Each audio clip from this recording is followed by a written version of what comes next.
What's up, guys? HB116, and today we are going to be installing a 3-inch lift kit on my 2005 Yukon. Let's get after it.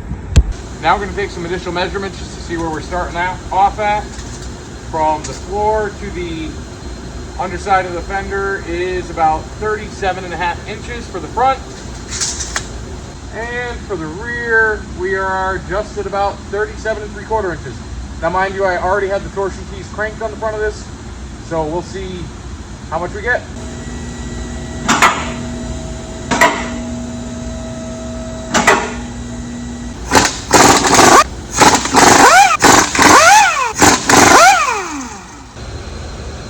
Here is the kit that I got.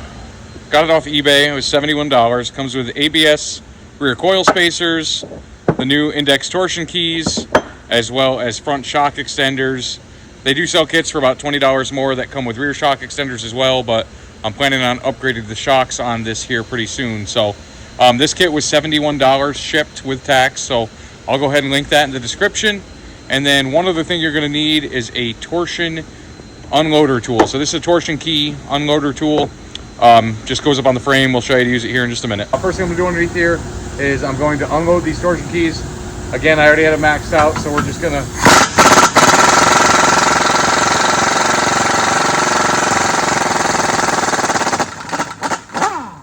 take these two bolts completely out.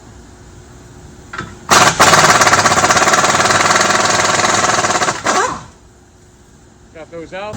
Okay, next order of business is we're going to get this little block out of here. I already did it on the other side, so we're going to use our torsion key unloading tool, and this little nub here will get hooked in on top. There's two holes. You go to the one further back because this operates on an angle. And then there's a little nub in here on the torsion key. And what we do is we run this in until it's pushed into that little nub. And then what that does is it allows us to remove this little block that the bolt goes through. So this is what was preventing it from being completely unloaded. And now when we loosen this, the torsion keys are completely unloaded and we can proceed to trying to get them out. Now we're going to make our first attempt at getting these torsion keys unstuck, or these torsion bars unstuck. I've been spraying them with Freol for the last couple of days, maybe a week, front and rear, hoping that that will help a little bit. This truck has 250,000 miles on it, and we are in the Rust Belt, so we'll see how this goes. Hey, it's already unloaded. Praise the Lord, man. All right, and since I already have the front unloaded, you can see this bar's moving around. Now, I don't have a whole lot of faith in this right now, but I'm going to see if I can get this key jounced enough that it'll release. So,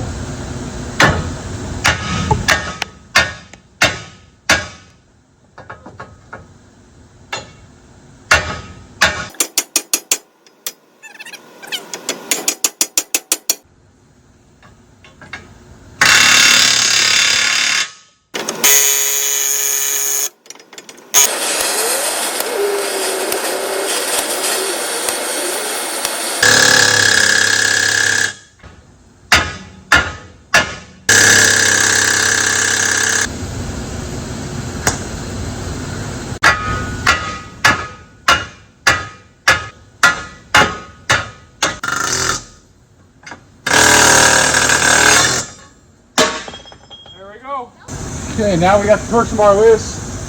I'm going to let this sucker cool off for a hot minute before I try to do anything with it. Okay, next order of business, we're going to work on getting these coil spacers in here. So I'm going to disconnect my sway bar links from the frame. I'm going to disconnect my track bar as well as my lower shock mounts. I got the two screw jacks underneath here to support the rear end, so we're going to get this dropped down a little bit. Start with the sway bar links.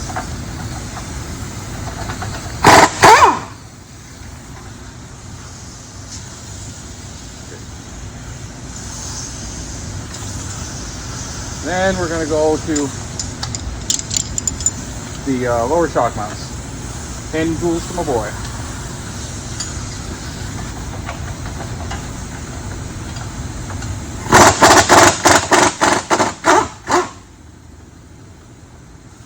There goes.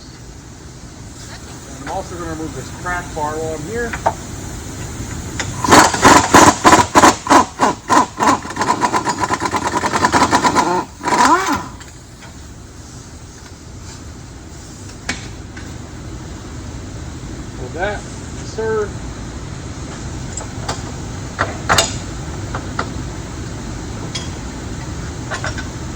that. And we're gonna move over to the other side quick.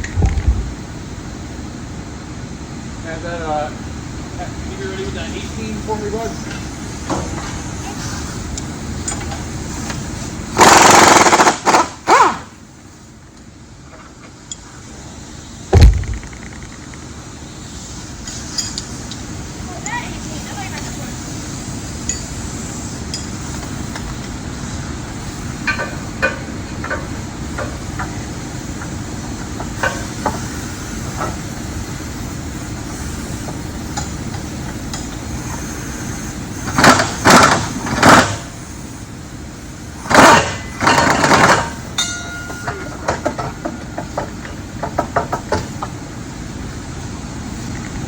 Okay, now we're going to let the rear end down.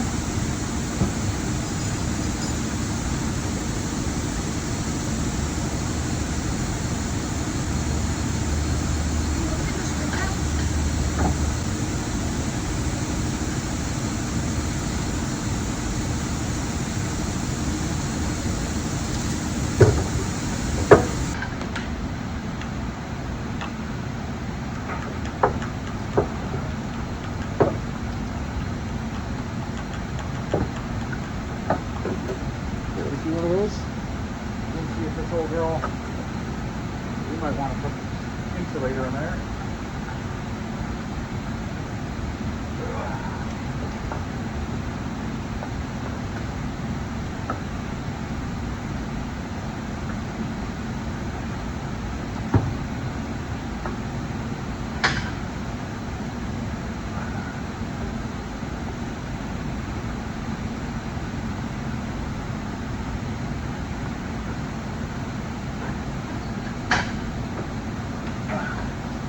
Probably not the best way to do this, but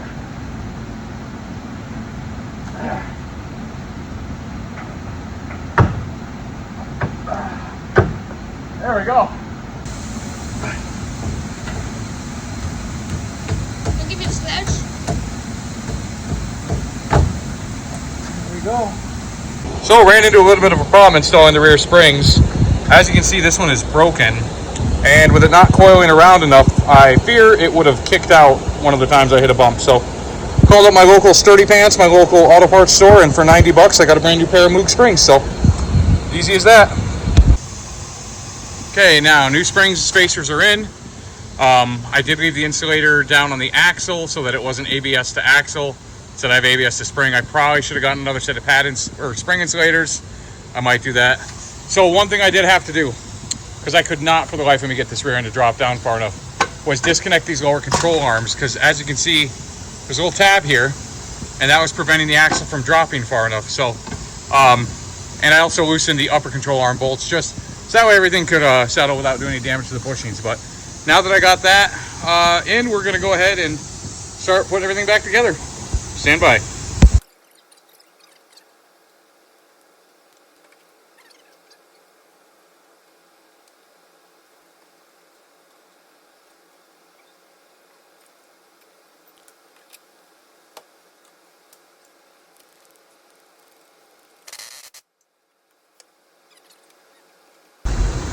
So it's been about 3 hours since I got the shocks installed. I did go ahead and put the torsion keys in, just the reverse procedure. I NIC'd the piss at everything, so hopefully if I ever have any issues, they come back. I installed the shock extenders up front, just those 2 bolts, and I ran into a big problem, so I'll show it to you now. Basically, the kit I got did not come with rear shock extenders, and I was thinking, oh, that's for a reason, but the reason is because your stock shocks will not reach, even with weight on the ground. So I had to engineer a set of makeshift shock extenders for now. I'm going to order some longer shocks. This is literally just angle iron, 1.5 inch angle iron that I chopped up and welded, and basically it's just going to bolt in there, and it'll work for now. So I got the other side in, just got to tighten the bolts, but it's ugly, it's crude, but it'll work for now until I get the right stuff. So I will wrap this up and then I'll show you when it's on the ground. I also, if these don't fit, I'm going to hack these and put a piece of pipe around them and extend them about 3 inches, but we'll see if I can get those on. Stand by. Oh, the front was at 39 and the back is at 42, so I might have to put some a little bit smaller spacers in there to get it leveled, but overall, definitely a big difference. Just got to do an alignment now, and we'll see how she goes.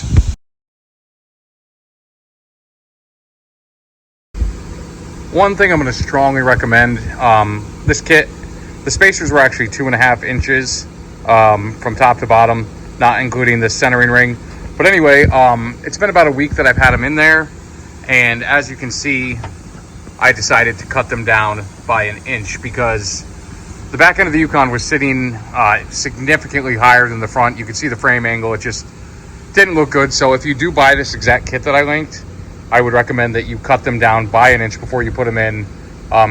It just doesn't look good when it's not sitting level. So, and then the other thing I was going to say is my makeshift kind of booger welded shock extenders are definitely holding up. So again, you should probably buy a kit with some, even though they probably wouldn't be this strong. So there's that, and I'll get her on the ground and let you know how she looks.